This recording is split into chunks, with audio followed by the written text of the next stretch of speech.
إن الحمد لله نحمده ونستعينه ونستغفره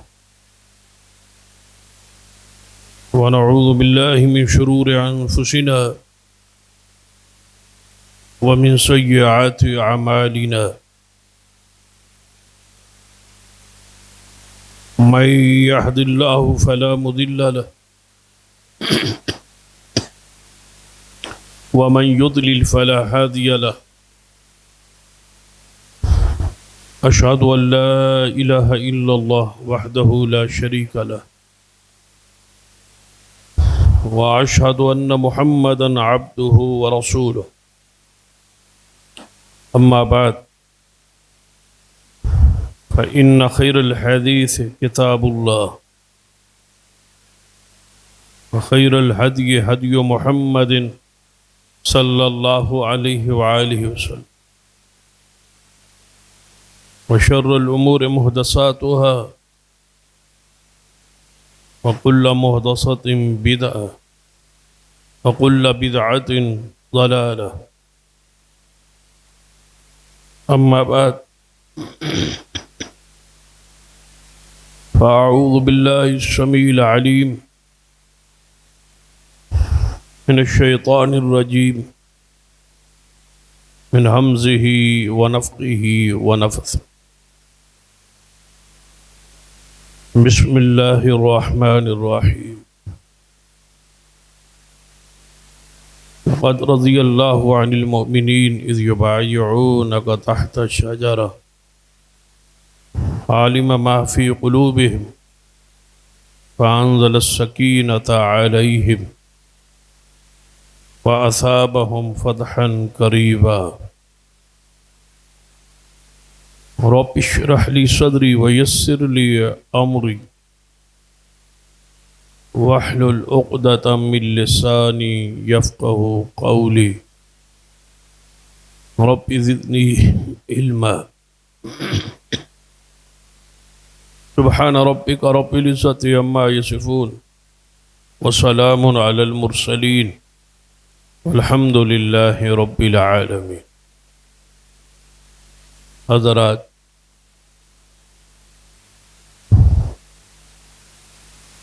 گزشتہ کئی خطبات سے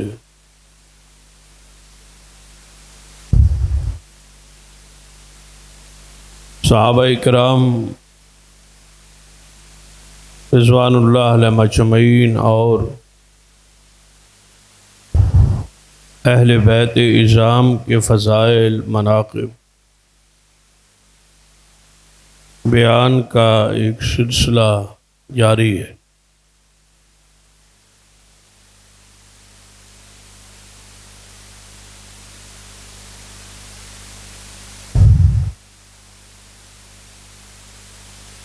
اسی تسلسل کے تحت صحابہ کرام کے حوالے سے ہی آج کی چند گزارشات عرض کرو۔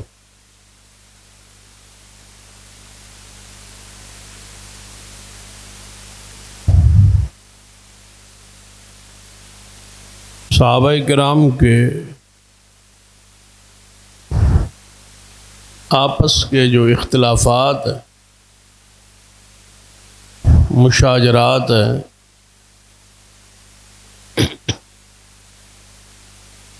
اس بنیاد پر صحابہ کرام پر تنقید طعن کا سلسلہ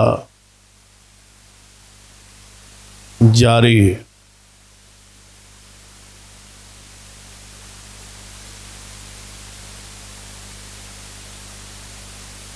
جبکہ اہل سنت والجماعہ کا یہ عقیدہ ہے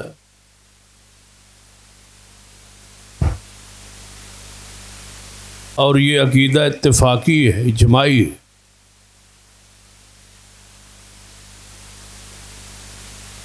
جو اختلافات، جو مشاجرات، جو جھگڑے، جو جنگیں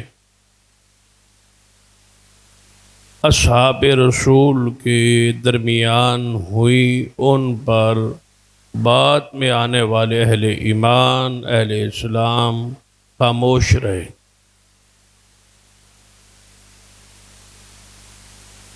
اس پر بحث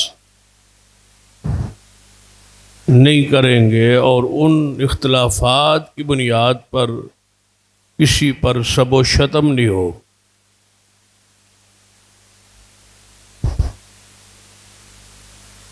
یہ شروع سے لے کر آج تک اہل سنت کا یہ موقف رہا ہے، عقیدہ رہا ہے۔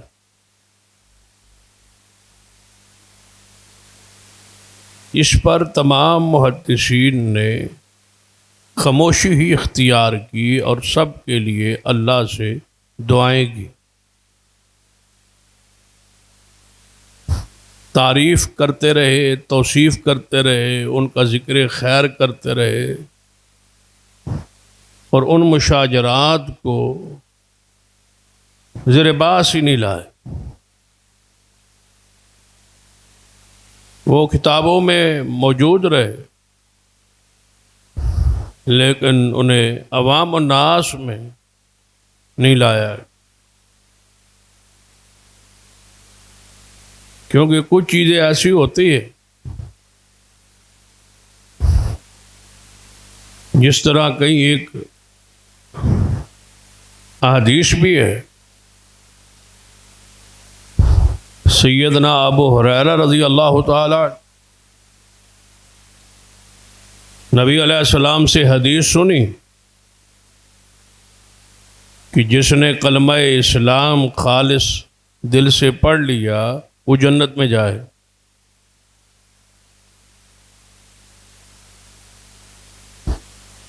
سیدنا ابو ہریرہ رضی اللہ تعالیٰ عنہ فرماتے ہیں، میں نے عرض کی یا رسول اللہ صلی اللہ علیہ وسلم، اس کو ذرا عوام میں اس حدیث کو بیان کر دو۔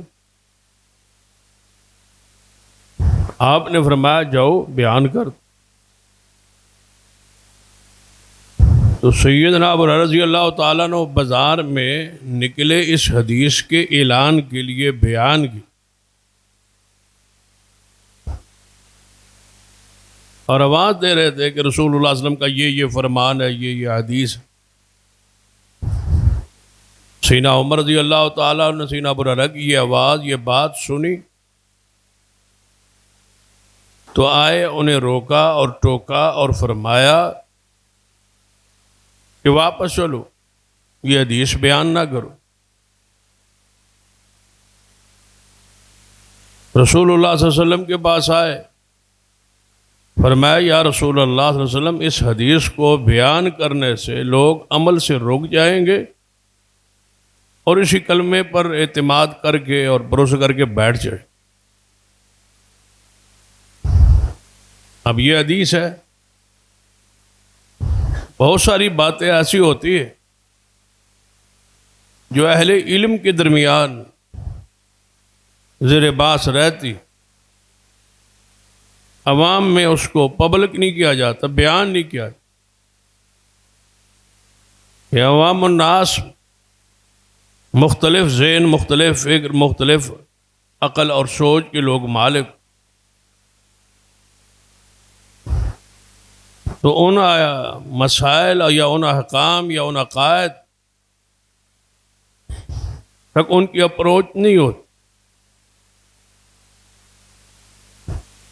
تو وہ گمراہی کا شکار ہوتے ہیں، فتنے کا شکار ہوتے۔ تو علماء اہل سنت نے ان چیزوں پر بعض کتابوں تک تو کی، لیکن عوام الناس میں وہ باتیں نہیں لائے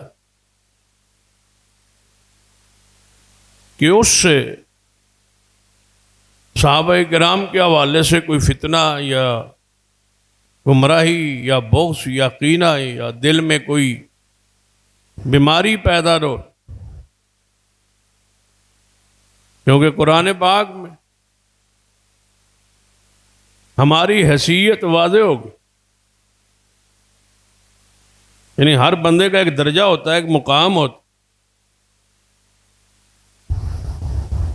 دیکھیں بہت ساری باتیں ہوتی جو ابھی نیا نیا عالم بنتا ہے، فارغ ہوتا ہے، جہاں کی جمعہ پڑھاتا ہے، ممبر سنبھالتا ہے،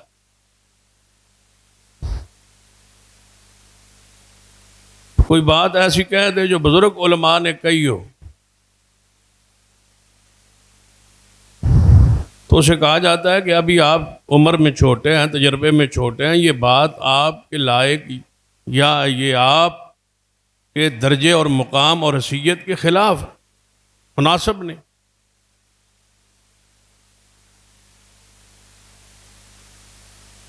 ایسے ہی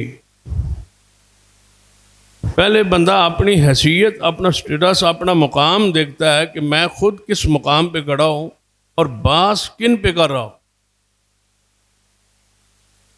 کس مسئلے کو چھیڑ رہا ہوں، کس ہستی پر میں جھرا کر رہا ہوں، میری حیثیت اور میری ذمہ داری کیا ہے، میرا فریضہ کیا ہے، اس کا تو تعین ہے قرآن کہ والذین جاءوا من بعدہم یقولون ربنا اغفر لنا ولاخواننا الذین سبقونا بالایمان ولا تجعل فی قلوبنا غلا للذین آمنوا ربنا انک رؤوف رحیم۔ یہ آیت اگر ہر مسلمان، ہر مومن، ہر اہل سنہ سے وابستہ شخص اس آیت کو سمجھ لے، یا علماء یا مقررین واعظین اس آیت کو سمجھانے میں کامیاب ہو جائے،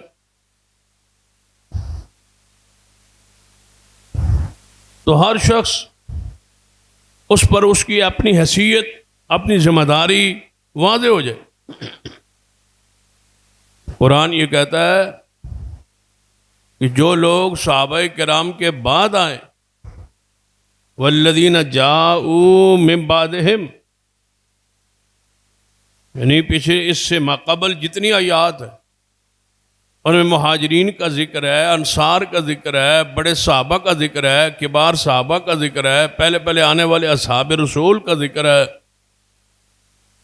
سارے مہاجرین کا، سارے انصار کا، مال فے کی تقسیم کے انداز کا تذکرہ ہے۔ اور اس آیت میں آخر میں بعد میں آنے والے لوگوں کا ذکر ہے کہ جو انصار کے اور مہاجرین کے بعد آئیں، اسلام میں داخل ہوں، ان کی ذمہ داری ہے کہ مہاجرین اور انصار کے لیے اللہ سے مغفرت کی دعائیں کریں۔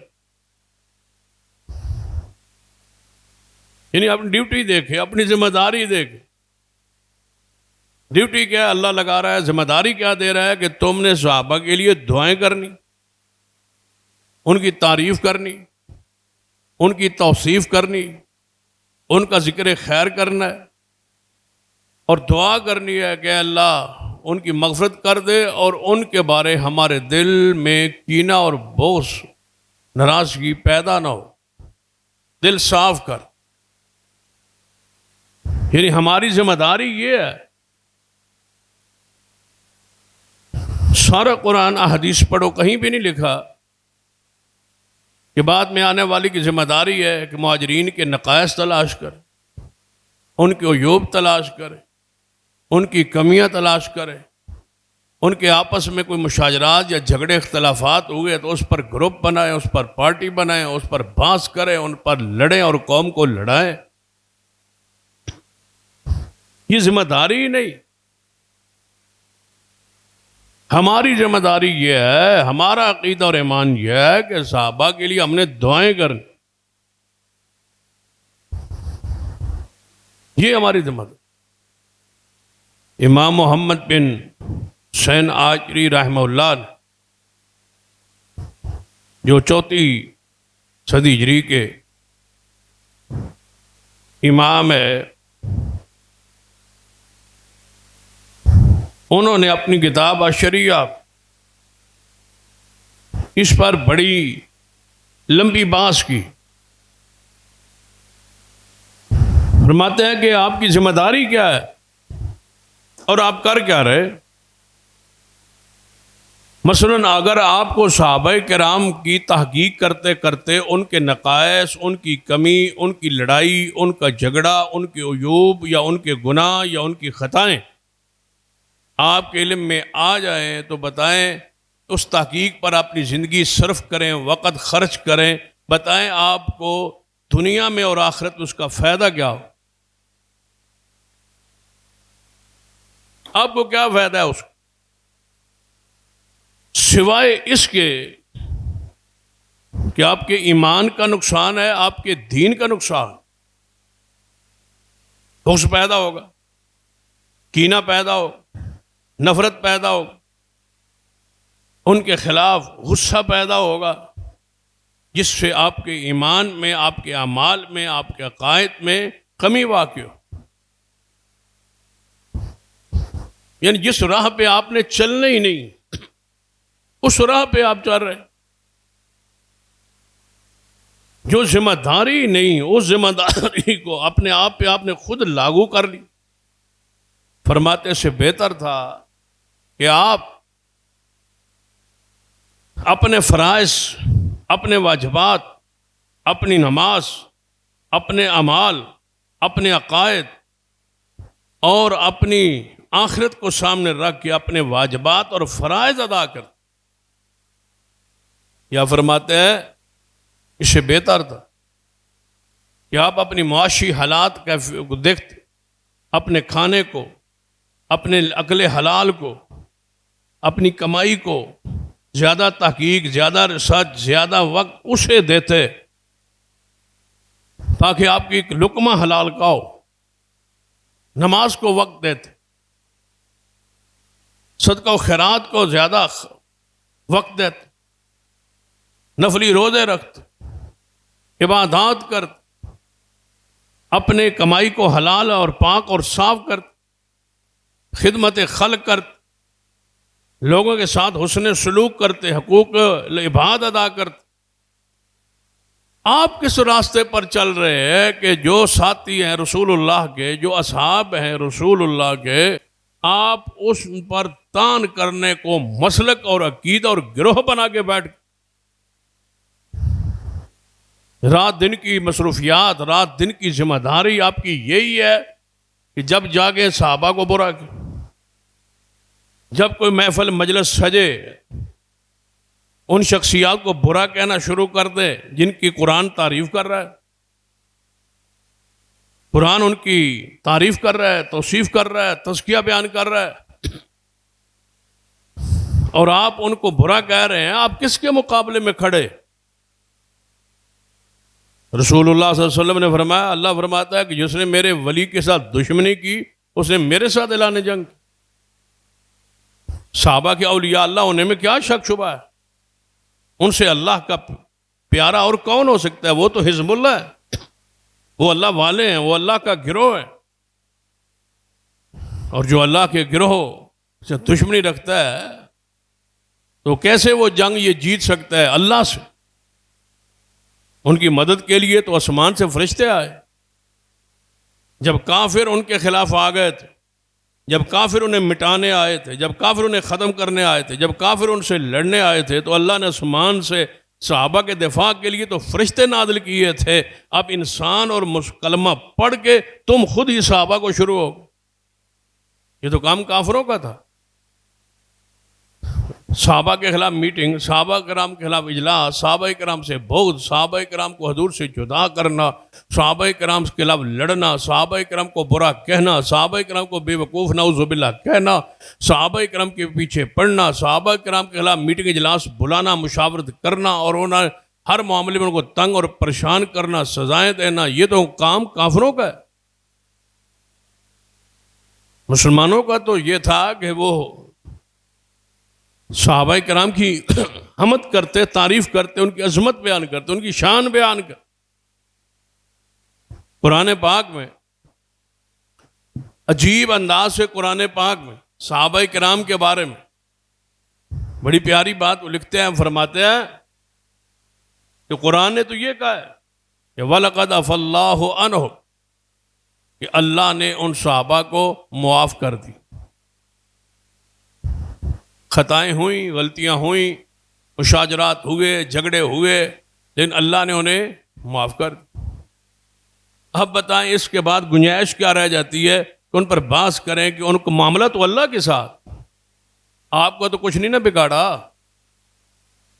اگر کوئی قصور کیا ہے، فرض کیا کوئی جرم کیا ہے، کوئی گناہ کیا ہے، تو ان کا معاملہ اللہ کے ساتھ ہے، اور اللہ فرماتا ہے کہ ہم نے انہیں معاف کر دیا.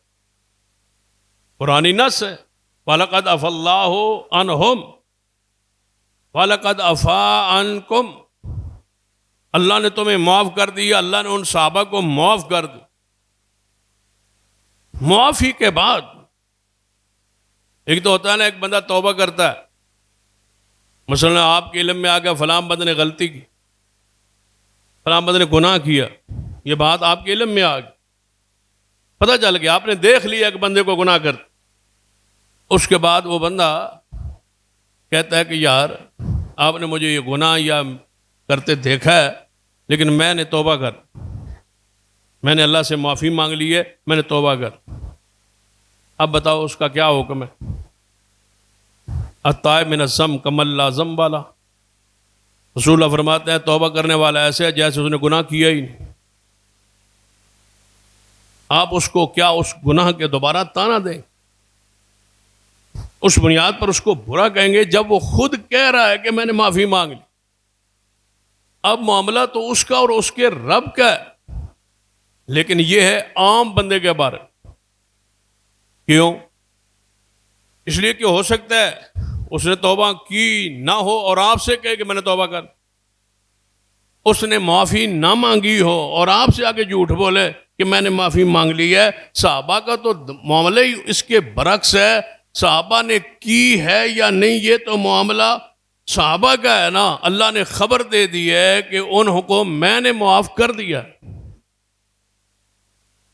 توبہ ان کی قبول ہو گئی.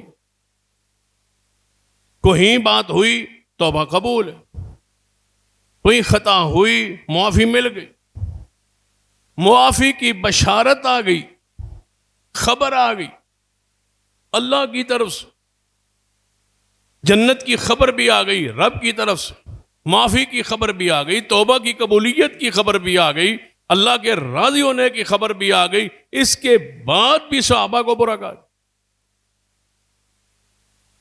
عجیب بات ہے، اور عجیب وہ لوگ ہیں، اور کتنے دل اور سوچ اور فکر سیاہ ہو چکی ہے کہ صحابہ کرام جن کی یہ ساری بشارت اللہ نے معاف کر، اللہ نے توبہ قبول کر. دیکھیے نا، حضرت عائش بن عمر رضی اللہ تعالی، یہ صحابی رسول، یہ تھے عبید اللہ بن زیاد کے پاس، ابن زیاد. آپ کے علم میں کہ سیدنا حسین ابن علی رضی اللہ تعالی جب کربلا میں شہید ہو گئے تو یہی گورنر تھا. ابن زیاد کے حوالے سے بہت کچھ آپ نے سنا. تو صحیح مسلم میں یہ روایت، عائش بن عمر رضی اللہ تعالیٰ ابن زیاد کے پاس کھڑے ہیں اور فرماتے ہیں کہ اے ابن زیاد، سب سے بدترین وہ شخص ہے جو حاکم ہو اور عوام پر ظلم کر. سب سے برا وہ شخص کہ ہو حاکم اور رعایا پر ظلم کر. اور میں تجھے نصیحت کرتا ہوں، وصیت کرتا ہوں، سمجھاتا ہوں کہ تو نے ایسا نہیں کر. ابن زیاد غصے میں آئے، کہتا ہے تو آپ کیا ہیں، آپ کا درجہ کیا ہے، تو ایک فضول سا صحابی ہے نعوذ باللہ. اس طرح یعنی کہ غصے میں بادشاہ کہتا ہے آپ ایک فضول آدمی. تو حضرت عائش بن عمر نے فرمایا تھا کہ رسول اللہ کا صحابی کبھی فضول نہیں ہو سکتا.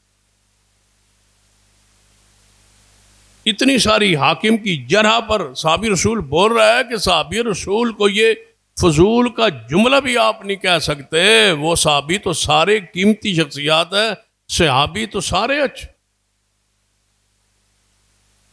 اتنی ساری جرح بھی صحابی رسول نے برداشت نہیں کی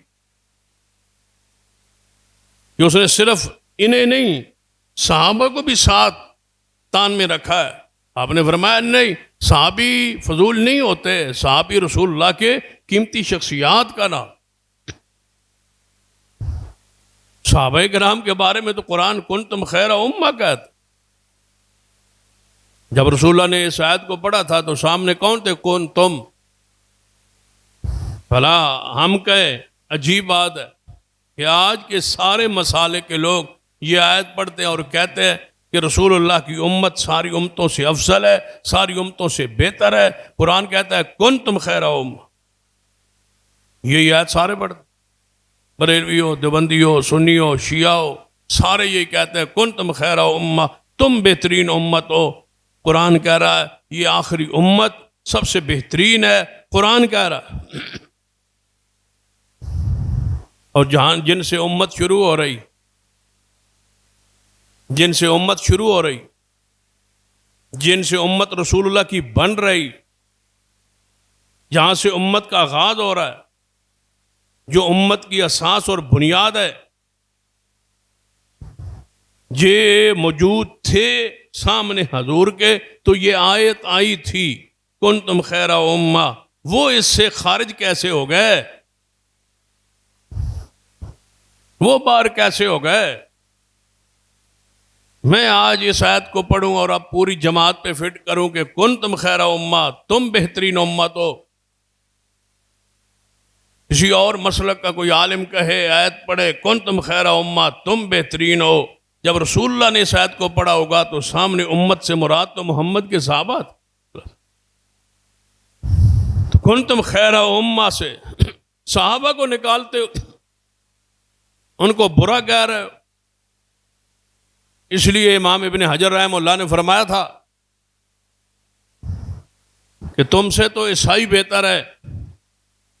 رافضیوں کو مخاطب ہو کے کہتے ہیں، منکرین اصحاب رسول کو، تنقید کرنے والے اصحاب رسول کو کہتے ہیں تم سے تو عیسائی بہتر ہے. کیونکہ جب ان سے پوچھا جائے کہ تمہارے مذہب کے سب سے بہترین لوگ کون ہیں تو عیسائی کہتے ہیں ہمارے عیسیٰ ابن مریم کے جو حواری تھے، ہمارے مذہب کے وہ بہترین لوگ. پھر کہتے ہیں تم سے تو یہودی بہتر ہیں.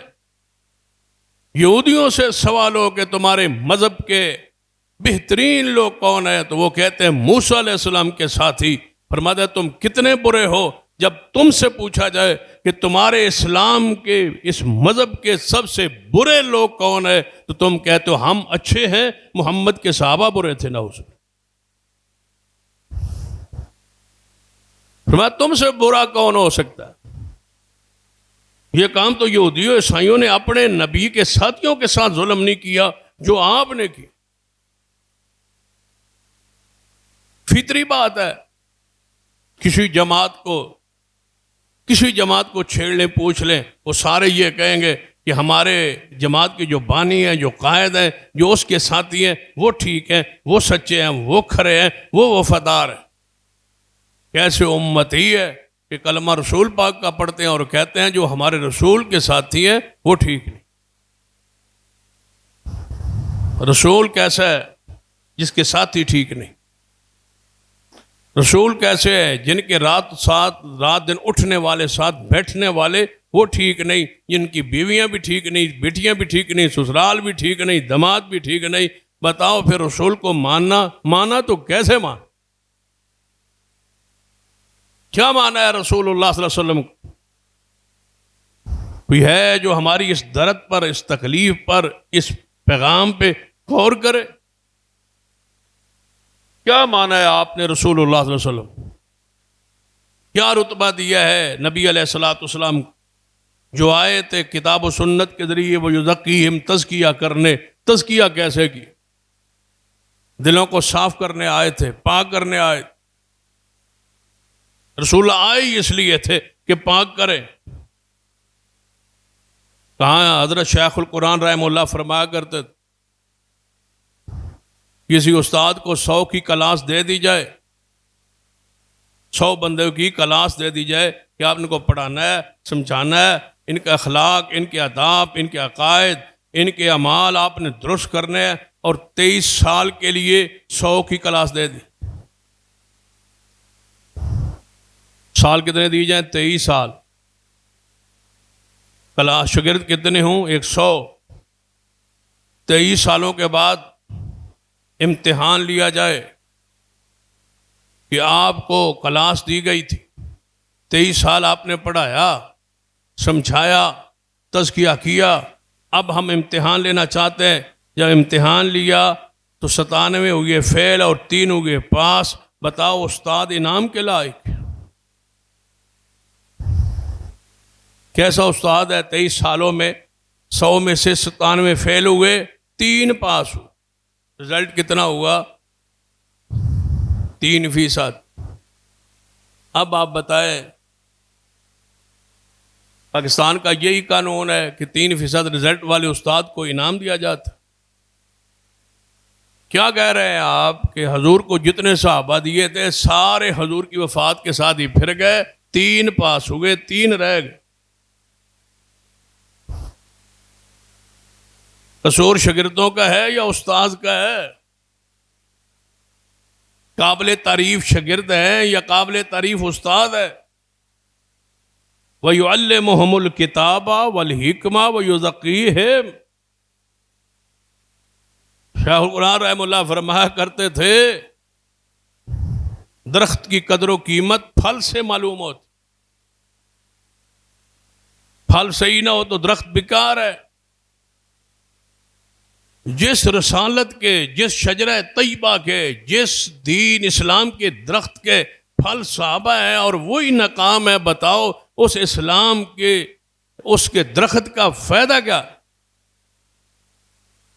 جتنے درخت پہ پھل لگے سارے بیکار تھے، نعوذ باللہ، سارے ہی کڑوے تھے، سارے ہی بے دین تھے، سارے ہی منافق تھے، سارے ہی پھر گئے تھے، سارے اندر سے کھوٹے تھے۔ بتاؤ نعوذ باللہ، اس سے بری بات اور کیا ہو سکتی؟ صحابہ کرام کے حوالے سے انتہائی محتاط اہل ایمان پہ فرض ہے احتیاط پر۔ صحابہ کرام کے بارے میں امام محمد کا میں وہ اقوال پڑھ رہا تھا آپ کے سامنے، ان کی بات کا خلاصہ بیان کر رہا۔ فرماتے ہیں اپنی نماز اور آخرت کو چھوڑ کے تم صحابہ کے پیچھے پڑ گئے، جن کی تعریف قرآن کر رہا ہے اور جنہیں قرآن کنتم خیر امہ کہہ رہا ہے کہ یہ بہترین امت ہے، بہترین امت۔ اس کے ساتھ ذرا حدیث جوڑیے، حضور نے کی فرمایا، آپ کا فرمان وہ سنی، فرمایا خیر الناس قرنی، بہترین میرے زمانہ بہترین زمانہ ہے، میرے زمانے کے لوگ بہترین ہیں۔ یہ رسول اللہ فرمایا، رسول اللہ فرماتا ہے میرے زمانے کے بہترین لوگ ہیں۔ تم کہتے ہو کہ حضور کے زمانے کے بدترین لوگ ہیں، نعوذ باللہ۔ قرآن کہتا ہے کنتم خیر امہ، حدیث کہتی ہے خیر الناس، خیر القرون کرنی، بہترین زمانہ میرا ہے، میرے زمانے کے لوگ بہترین ہیں۔ ثم الذین یلونہم ثم الذین یلونہم، پھر ان کے ساتھ والے، پھر ان کے ساتھ والے، ان کے بعد آنے والے، پھر ان کے بعد آنے والے۔ رسول اللہ فرماتے ہیں کہ میرے صحابہ اور صحابہ کے بعد تابعین اور تابعین کے بعد تبع تابعین، یہ بہترین لوگ ہیں میری امت کے۔ محمد مصطفیٰ فرما، اس سے بڑا تزکیہ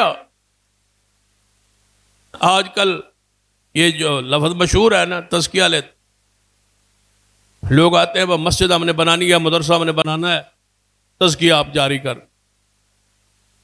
تزکیہ کیا ہوتا ہے؟ یہاں مسجد بن رہی، یہ اس کا سفیر ہے، یہ اس کا فنڈ اکٹھا کرے گا، یہ ہمارے نزدیک امانت دار ہے، اور یہ فنڈ جو لائے گا یہ امانت دار بندہ ہے، اس کو اس مسجد کا فنڈ۔ یہ تزکیہ ہے سفارت کے۔ ایسے ہی تزکیہ ہوتا ہے طلباء کے، جس کو آپ کریکٹر سرٹیفکیٹ کہتے ہیں۔ ایک سکول سے دوسرے سکول میں، سکول سے کالج میں منتقل ہوتے ہوئے جاتے ہوئے ساتھ کریکٹر سرٹیفکیٹ لگتا ہے، تزکیہ لگتا ہے. وہ ہیڈ ماسٹر گارنٹی دیتا ہے کہ ہمارے پاس اتنے سال پڑھا ہے، اس کو ہم نے بہترین پایا. بچے بڑی یونیورسٹیوں میں داخلہ لیتے، مدارس دینیہ کے طلباء جو ہیں وہ باہر کی یونیورسٹی، مدینہ یونیورسٹی میں جاتے ہیں تو علماء کا وہ کہتے ہیں سکہ علماء ہوں جو ہمارے ہاں معروف ہوں، جن کو ہم جانتے ہوں، ان کی عدالت کو جانتے ہوں، وہ تزکیہ جاری کرے کہ یہ بچہ صحیح العقیدہ ہے اور یہ پڑھنے کے لیے کریکٹر، اس کا کردار درست ہے، اس کا تزکیہ. فوج میں، پولیس میں بندہ بھرتی ہوتا ہے تو مقامی تھانے سے اس کا سرٹیفکیٹ کریکٹر لیا جاتا. اس پر کوئی مقدمہ تو نہیں، یہ بندہ کسی مقدمے میں مطلوب تو نہیں، اس کا کردار صاف ستھرا ہے. اس کو پوری تحقیق ریسرچ کے بعد اسے رکھا جاتا. یہ تزکیہ کب سے شروع ہوا؟ یہ محمد مصطفیٰ نے صحابہ کا تزکیہ کیا اور رب نے بیان فرمایا وَيُزَكِّيهِمْ کہ آپ کی ذمہ داری ہے کہ ان صحابہ کا تزکیہ کرنا ہے. آپ حضور نے تزکیہ کیا، رب نے کہا امتحان ہم لیں گے خود. تزکیہ کون کرے گا؟ محمد مصطفیٰ. اور امتحان کون لے گا؟ اللہ. کہ آپ تزکیہ کر لیں، جب یہ تزکیہ ہو جائے پھر ہم امتحان لیں، پھر امتحان کے بعد اس کا رزلٹ اور نتیجہ آئے اور اللہ اعلان کرے گا کہ ہم نے اس کو کیسے. دنیا کے امتحانی نظام میں تو نقل کی، رشوت کی گنجائش ہے، ہوتی ہے، چلتی ہے، جعلی نمبر لگتے ہیں، لگائے جاتے ہیں، یہ سلسلہ چلتا رہتا ہے کیونکہ ان کی امتحان زہر کا ہے. یا انٹرویو کوئی لے گا تو اس کا زہر کا امتحان لیا جا سکتا ہے، اندر کا امتحان نہیں لیا جا سکتا. کتنے بڑے بڑے افسر، کتنے بڑے بڑے اعلیٰ عہدوں پہ فائز لوگ، سارے انٹرویو، سارے تزکیے، سارے کردار جناب گزار کے آگے جاتے ہیں تو سمجھ آتی ہے کہ یہ تو جاسوس تھا. اندر جا کے پتہ چلتا ہے اس کے عمل سے. لیکن جب اللہ خود امتحان لے تو وہ صورت تو لیتے ہی نہیں، وہ تو لیتے ہی دل کا ہے.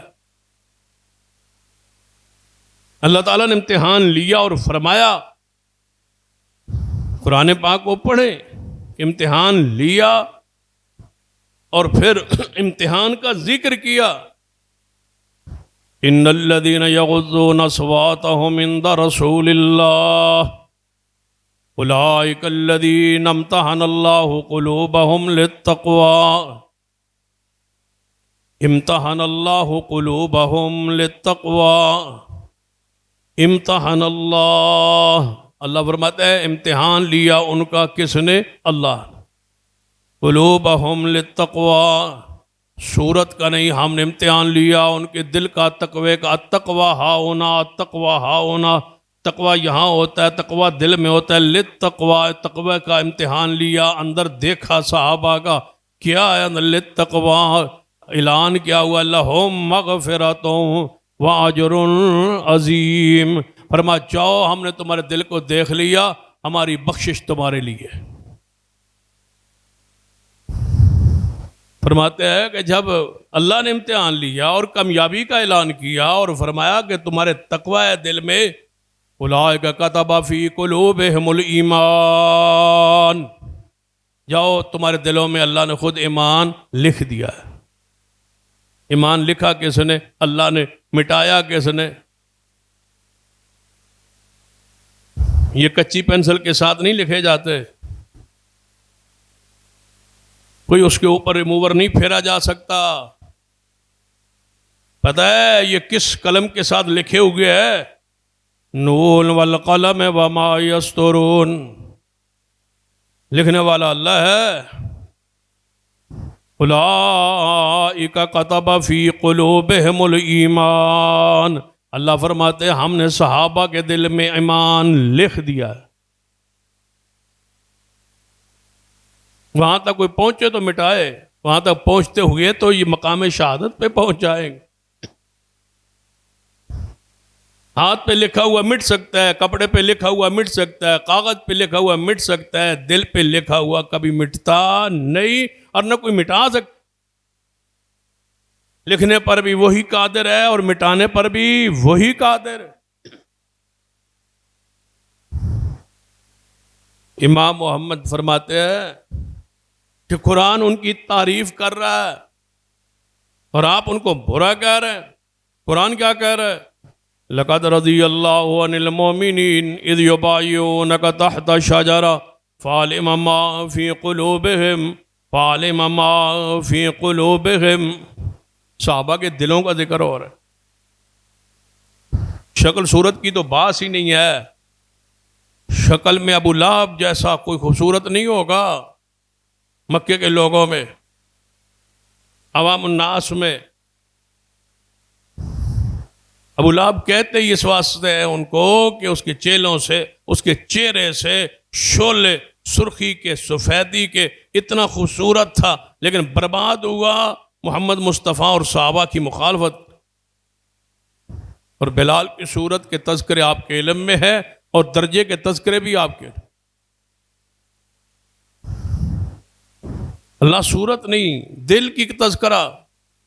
لَقَدْ رَضِيَ اللَّهُ عَنِ الْمُؤْمِنِينَ إِذْ يُبَايِعُونَكَ تَحْتَ الشَّجَرَةِ فَعَلِمَ مَا فِي قُلُوبِهِمْ فَعَلِمَ مَا فِي قُلُوبِهِمْ۔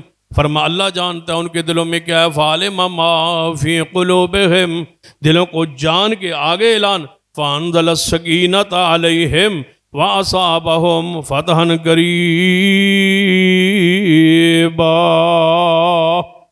فرما ان کے دلوں کے کو میں جانتا ہوں، ان پر میں راضی ہو چکا ہوں، سارے محمد کے صحابہ پر اللہ فرماتا ہے میں راضی ہوں۔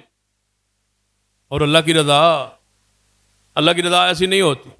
مثلا میں آپ کسی سے راضی ہو جائے، راضی ہو گئی، ناراضگی تھی، لڑائی تھی، جھگڑا تھا، اختلاف تھا، آپ اس سے راضی ہو، آپ نے معاف کر دیا، صلح ہو گئی، راضی ہو گئے۔ آپ کیا کہتے ہیں کہ میری اس سے لڑائی تھی، میرے سے جھگڑا تھا، میرے سے اختلاف تھا، لیکن آج کے بعد ہماری صلح ہو گئی، ہم راضی ہو۔ چند دن بعد پھر گزرے، پھر لڑے ہوئے، آپ کیا کہیں گے؟ بھائی دوبارہ لڑائی ہو، صلح ہوئی تھی، فلان صلح کروائی تھی، لیکن ہماری لڑائی ہو۔ وہ صلح میں مخلص ہی نہیں تھا، وہ بعد میں پتہ چلا وہ غلط بیانی کر رہا تھا، وہ جھوٹ بول رہا تھا، جو کہہ رہا تھا، معافی مانگ رہا تھا، وہ بات اس کی ٹھیک نہیں تھی۔ یہ واقعہ بعد میں پیش آیا، پھر لڑائی ہو گئی، پھر جھگڑا ہو گیا۔ یہ ہے انسانوں کی رضا اور ناراضگی۔ کیا وہ محدثین نے لکھا ہے کہ جس پر اللہ راضی ہو جائے پھر کبھی ناراض نہیں ہوتا۔ جس پر اللہ راضی ہو جائے، اعلان کر دے، پھر اعلان کر دے، راضی ہو اور اعلان آ جائے قرآن میں، حدیث میں کہ فلاں سے اللہ راضی ہو گئے، اعلان ہو گیا۔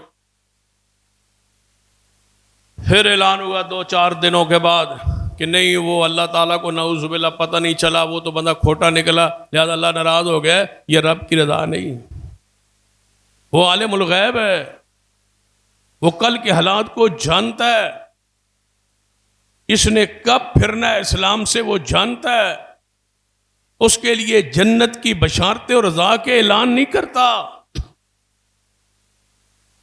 اور راضی ہو کے وہ ناراض نہیں ہوتا۔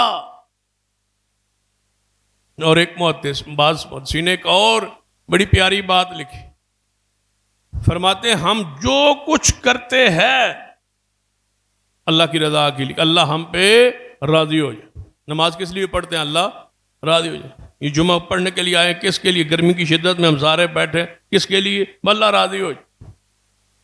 سب کچھ اللہ کی رضا کے لیے۔ اور ایک رضا کوئی عام چیز نہیں ہے، بلکہ قرآن پاک کی ایک آیت کے تحت محدثین کرام نے ایک حدیث کے تحت ایک عجیب نکتہ بیان کیا۔ فرماتے ہیں جب قیامت کا دن ہوگا، اہل جنت جنت میں چلے جائیں گے، جنت میں جانے کے بعد جنت کی نعمتیں کھا لینے کے بعد، جنت کی نعمتیں دیکھ لینے کے بعد اللہ تعالیٰ ان سے پوچھے گا اہل جنت سے سناؤ کوئی اور چیز چاہیے؟ تو اہل جنت کہیں گے یا اللہ ہمیں اور کیا چاہیے؟ محلات مل گئے، پھل مل گئے، کھانے مل گئے، حوریں مل گئیں، سب کچھ مل گیا جو ایک انسان کی چاہت یا جزا یا بنتی ہے وہ ہمیں مل گیا، کسی چیز کی تھوڑ نہیں، کسی چیز کی کمی نہیں، سب کچھ مل گیا۔ اللہ فرمائے گا ایک نعمت اور بھی ہے جو میں ابھی آپ کو دینے والا ہوں، یا اللہ وہ نعمت کون سی ہے؟ ان ساری نعمتوں سے بڑی فرمایا یہ جنت کی آخری نعمت ہے کہ آج کے بعد میں تجھ سے ناراض نہیں ہوں گا۔ رضوان من اللہ اکبر، سب سے بڑی نعمت یہ اللہ راضی ہو، اور اللہ اہل جنت کو کہے گا کہ میں تجھ سے آج کے بعد ناراض نہیں ہوں گا، میں راضی ہوں۔ فرماتے ہیں کہ عام آدمی کے لیے، عام جنتی کے لیے یہ جنت کی آخری جو نعمت ہے کہ اللہ ان سے کبھی ناراض نہیں ہوگا۔ صحابہ کو اللہ نے یہ نعمت دنیا میں ہی عطا فرما دی۔ یہاں سے کہا جا سکتا ہے کہ جہاں آج سے لے کر صحابہ سے پہلے تک، اور صحابہ سے لے کر آج تک، اور آج سے لے کر قیامت تک آنے والے آخری مومن اور جنتی سب کا مقام اکٹھا ہو جائے، جہاں سب کا درجہ، شان، مقام کی انتہا ہوتی ہے، وہاں محمد کے صحابی کے درجے کی ابتدا ہوتی ہے۔ وہاں کون پہنچ سکتا ہے؟ کتنا ہے بد نصیب جو ان کو برا کہتا ہے، ان پر تان کرتا ہے، ان کے مال کریدتا ہے، تلاش کرتا ہے کہ ہمیں صحابہ کے نقائص ملے اور ہم انہیں برا کہیں۔ امام محمد بن حسین کا وہ میں آپ کو سنا رہا جو انہوں نے اپنی کتاب اشریہ میں تبصرہ کیا ہے، وہ بڑا پیار، ذرا اس پہ ذرا غور کریں، آخری بات پہ توجہ کریں کہ 3 اصحاب ہے، غزوہ تبوک ہے، اور تینوں یہ صحابہ جنگ سے، غزوے سے پیچھے رہے۔ کعب بن مالک ہیں، حضرت مرارہ ہیں، حضرت ہلال ہیں، یہ 3 صحابہ ہیں اور تینوں جنگ سے پیچھے رہے، کیونکہ موسم گرمی کا تھا، فصل کھجور کی پک گئی تھی، تیار ہو گئی تھی۔ رسول اللہ نے تبوک کا سفر کرنے کا اعلان کیا، تعداد کی، وسائل کی کمی تھی، سفر لمبا تھا، اسے حدیث میں جیش الاسرہ کہا جاتا ہے، تنگی کا لشکر۔ قرآن نے اس کو فی ساعت الاسرہ کہا ہے۔ قرآن اور حدیث آپس میں کتنی مطابقت ہے۔ ساعت الاسرہ، جیش الاسرہ، جس کی تیاری کے لیے سیدنا عثمان نے بہت سارا مال پیش کیا، یہ 3 صحابہ پیچھے رہے۔ ایمان میں مخلص، عقیدے میں مخلص، رسول اللہ کے لیے محبت، پیار، جنگ میں نہ جا سکے، باوجود حکم رسول کے نہ جا سکے، بس مدینے میں منافقین رہ گئے، یا مدینے میں معذور صحابہ رہ گئے، یا بیمار رہ گئے، یا عورتیں یا بچے رہ گئے، یا پھر بوڑھے لوگ رہ گئے، یا پھر سیدنا علی رضی اللہ تعالیٰ عنہ حضور نے فرمایا کہ آپ یہاں رہیں، لمبا سفر ہے، پیچھے اہل بیت کے معاملات کا، گھر کے معاملات کا خیال رکھنا، آپ یہاں رہیں۔ سیدنا علی نے اس کو پسند تو نہیں کیا، پیچھے جا پہنچے تھے، یا رسول اللہ منافق کہتے ہیں ہم نہیں گئے، تو علی پاک بھی نہیں گئے۔ فرمایا تم نہیں آئے تو اللہ اور اس کے رسول کی مرضی سے نہیں آئے، وہ نہیں آئے تو وہ اپنی مرضی سے نہیں آئے۔ تیری میری مثال تو وہی ہے جو موسیٰ علیہ السلام اور ہارون علیہ السلام کی تھی، لیکن میرے بعد کوئی نبی نہیں ہے، آپ جائیں پیچھے رہیں۔ سیدنا علی حضور کے خاندان، گھر کا، اپنے معاملات کا، اہل بیت کے نگرانی کے لیے پیچھے رہے، رسول اللہ نے چھوڑا۔ باقی جو منافقین تھے وہ ویسے نہیں گئے، منافق تھے یا معذور صحابہ۔ حضرت کعب فرماتے ہیں میرے پاس مال دولت کی ذرا فراوانی تھی، اور جب مال آ جائے، دولت آ جائے، پیسہ آ جائے، کاروبار چل جائے، پھر بندے کی وہ حالات، وہ پوزیشن میں کچھ نہ کچھ فرق آتا ہے۔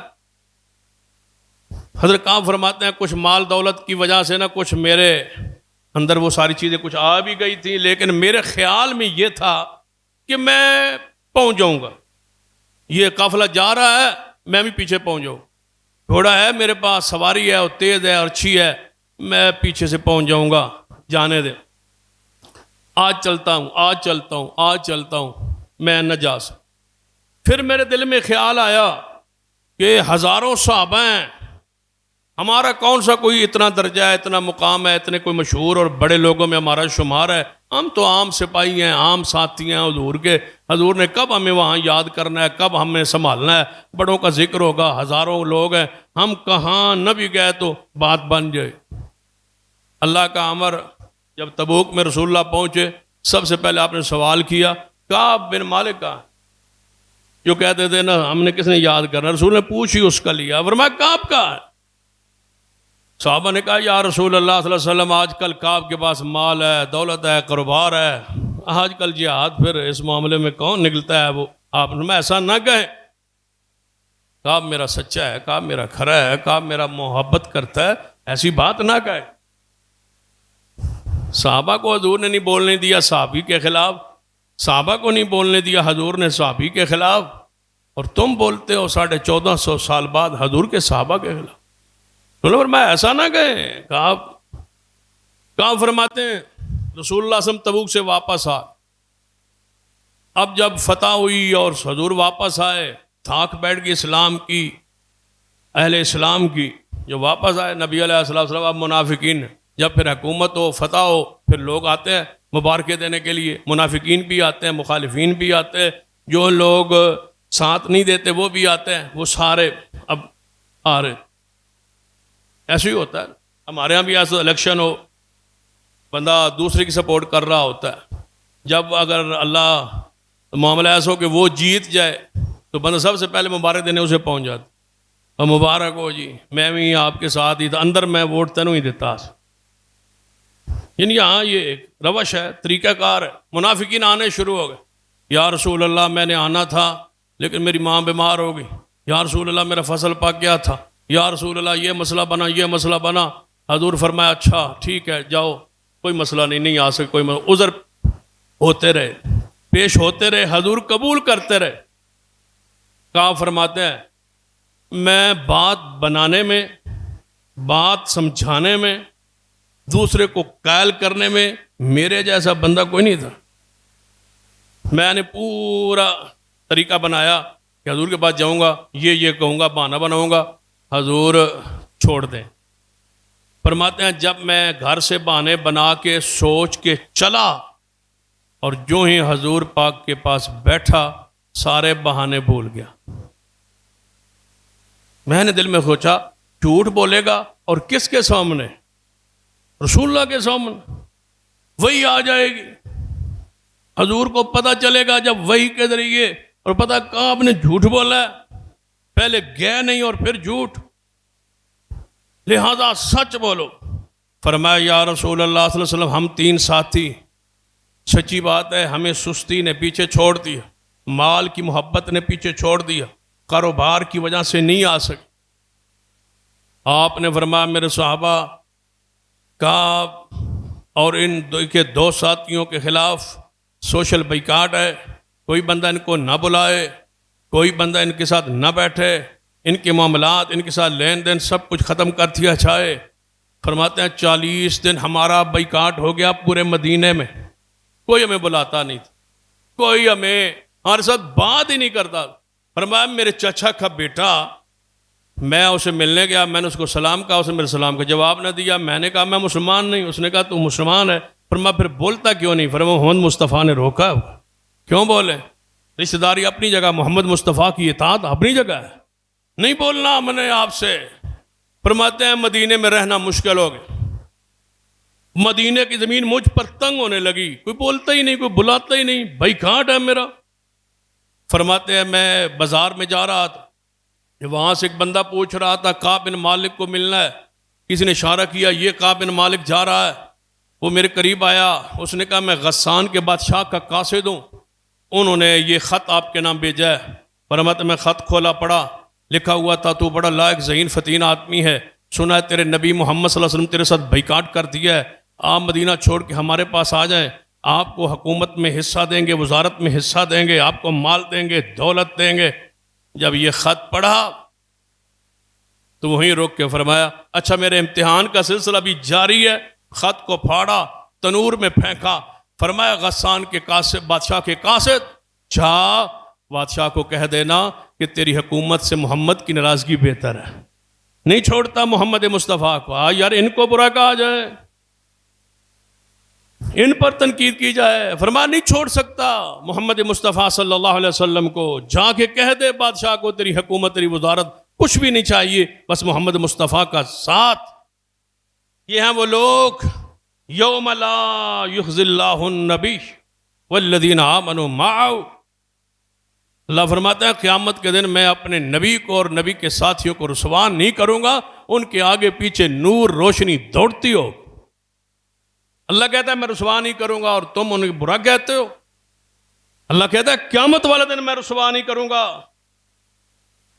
ان کے آگے پیچھے نور اور روشنی ہوگی۔ کن کے نہیں رسوا کروں گا؟ نبی کو اور نبی کے ماننے والوں کو، نبی کے ساتھیوں کو، محمد الرسول اللہ والذین معہ والذین آمنوا معہ، نبی اور ان کے ساتھ ایمان لانے کو اللہ رسوا نہیں کرے گا۔ حضرت کعب فرماتے ہیں میں مسجد نبوی میں آتا، نماز پڑھتا، مجھے کوئی نہیں بلاتا بھائی۔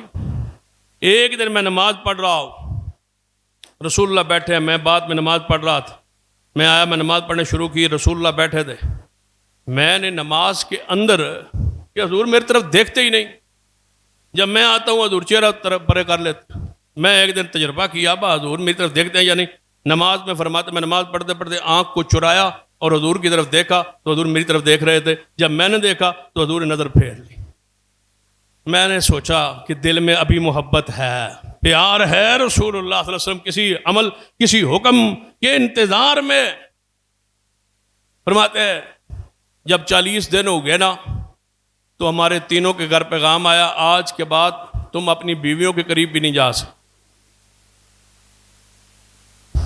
گھر میں بیویاں موجود ہے، فرمایا بیویوں کے قریب تم نہیں جا سکتے۔ فرماتے ہیں جب 50 دن گزرے، 50 دن جب آپ ام سلمہ کے گھر میں تھے، وہاں آیت نازل ہو گئی، فرمایا ام سلمہ کو حضور نے کہ ام سلمہ وہ کعب کی توبہ قبول ہو گئی، کعب کی توبہ قبول ہو گئی۔ فرمایا میں ابھی پیغام بھیجوں؟ فرمایا نہیں، وہ رات بھر سو نہیں سکے گا، سویرے اس کو بتا۔ فرماتے ہیں فجر کی نماز کے بعد میں اپنے مکان کے چھت پہ تھا، نماز مسجد نبوی میں ہوئی، ایک بندہ وہاں مسجد نبوی میں جب حضور نے بیان کیا، صحابی دوڑا میرے گھر کی طرف، دوڑتا آ رہا ہے دوڑتا آ رہا ہے، کہتا ہے کا مبارک ہو کا مبارک ہو کا مبارک ہو، تمہاری توبہ اللہ نے قبول فرما لی۔ فرمایا میرے پاس چادر ایک بڑی قیمتی چادر تھی، میں نے اس کو بشارت سنانے کی وجہ سے اس کو تحفے میں دے دی، فوری رسول اللہ کے پاس حاضر ہو۔ فرمایا یا رسول اللہ یہ میری سچائی کی وجہ سے میری توبہ قبول ہوئی۔ اس سارا واقعہ آپ کو پتا سنایا کس لیے؟ لیٹ تاخیر کس سے ہوئی؟ کعب سے اور 2 صحابہ سے، 3 صحابہ سے۔ توبہ قبول کس کی ہوئی؟ ان 3 صحابہ کی۔ تو اللہ تعالیٰ کو کہنا چاہیے تھا نا کہ ہم نے ان کی 3 کی توبہ قبول کی، یہ کہا ہے، لیکن مفسرین نے بڑی پیاری بات کی ہے، اللہ تعالیٰ نے انداز کیسا بنایا، چاہیے تو یہ تھا اللہ فرماتا ان 3 کی توبہ قبول ہے، لیکن صحابہ کا بھرم، صحابہ کی عزت، صحابہ کا نموز، صحابہ کا وقار دیکھیے، اللہ تعالیٰ اس توبہ کی قبول کرنے کے بعد جو آیات نازل کی اس کا انداز دیکھیے، لَقَدْ تَابَ اللَّهُ عَلَى النَّبِيِّ، توبہ کس نے کی؟ صحابہ نے۔ کتنوں نے کی؟ 3 نے۔ اس توبہ کا ذکر قرآن، لَقَدْ تَابَ اللَّهُ عَلَى النَّبِيِّ، اللہ نے توبہ قبول کی اپنے نبی کی۔ جب ہوتا ہے نا کوئی بندہ کلاس میں ایک بچہ غلطی کرتا ہے، استاد اس کی عزت نفس کا خیال رکھتے ہوئے ایسی بات کرتا ہے کہ پوری کلاس کو وہ کا ذکر کر دیتا کہ ایسے ایسے جو ہوا ہے وہ ہم نے کسی نے کیا ہے، ہم نے معاف کر دیا ہے، سب کو معاف کر دیا، کی ایک نے ہے۔ اللہ تعالیٰ کیا کہتا ہے؟ لَقَدْ تَابَ اللَّهُ عَلَى النَّبِيِّ وَالْمُهَاجِرِينَ وَالْأَنصَارِ، اللہ نے توبہ قبول فرما لی، کس کی؟ نبی کی اور سارے مہاجرین کی اور سارے انصار کی۔ الَّذِينَ اتَّبَعُوهُ فِي سَاعَةِ الْعُسْرَةِ، جنہوں تنگی میں محمد مصطفیٰ کی پیروی کی اور تبوک میں گئے، جنہوں نے تنگی میں رسول اللہ کی اتباع کی، ان سب کو معاف کر دیا۔ من بعد ما کاد یزیغ قلوب فریق منہم ثم تاب علیہم انہ بہم رؤوف الرحیم۔ اور وہ لوگ جن کے دل میں یہ تھا، فرمایا تین طبقے، ایک نبی، ایک مہاجر انصار، اور ایک طبقہ تھا جو چاہتا تھا کہ فصل پک گئی ہے، گرمی کا موسم ہے، کچھ دیر تاخیر کر لی جائے، کچھ دن کچھ مہینے تاخیر کے ساتھ جایا جائے، فوری نہ جا جائے تبوک کی طرف۔ کچھ لوگوں کے دلوں میں ایسی بات آئی تھی، رب نے ان کو بھی معاف کر دیا، مہاجرین کو بھی معاف کر دیا، نبی کو بھی معاف کر دیا، مہاجرین کو بھی معاف کر دیا، انصار کو بھی معاف کر دیا۔ جن کے دل میں آیا تھا کہ نہیں جانا چاہیے فوری، پھر دل مطمئن ہو گئے، چلے گئے۔ جن کے دل میں تھوڑی سی بات آئی تھی ان کو بھی معاف کر دیا۔ سب کو معاف کرنے کے بعد فرمایا وَعَلَى الثَّلَاثَةِ الَّذِينَ خُلِّفُوا، ان تین کو بھی معاف کر دیا جو پیچھے رہ گئے تھے، ان تین کو بھی معاف کیا جو پیچھے رہ گئے تھے۔ حَتَّى إِذَا ضَاقَتْ عَلَيْهِمُ الْأَرْضُ بِمَا رَحُبَتْ، باوجود مدینے کی زمین وسیع ہونے پہ ہم ان کے دل کو جانتے ہیں کہ ان تینوں کے دل تنگ ہو گئے تھے۔ وَضَاقَتْ عَلَيْهِمْ أَنفُسُهُمْ، اپنی جانوں سے وہ تنگ آ گئے تھے کہ رسول اللہ ناراض ہے، رسول اللہ ناراض ہے۔ کوئی ملجا ماوا انہیں اللہ کے سوا کوئی نظر نہیں آتا تھا۔ اللہ نے ان کی توبہ قبول فرما لی۔ ان اللہ هو التواب الرحیم، اللہ توبہ قبول کرنے والا مہربان ہے۔ اللہ نے محمد کے صحابہ کی توبہ قبول کی ہے۔ جب وہ توبہ کر کے دنیا سے گئے، سارے صحابہ توبہ کر کے گئے، سارے صحابہ معافی لے کے گئے، سب صحابہ اللہ کی رضا کے ساتھ گئے، سب پر رسول اللہ کی ذات راضی تھی، سارے جنتی ہیں، سارے مغفور ہیں، سارے بخشے ہوئے ہیں، سب سے محبت، سب سے عقیدت، سب سے پیار لازم ہے۔ ان کی توہین، کفر، ضلالت اور گمراہی ہے، ان کی تنقیص کرنا یہ حرام ہے، ان سے محبت کرنا فرض ہے۔ اللہ ہمیں اس کی توفیق دے۔ اقول قولی ھذا واستغفر اللہ لی ولکم ولسائر المسلمین وآخر دعوانا الحمد للہ رب العالمین۔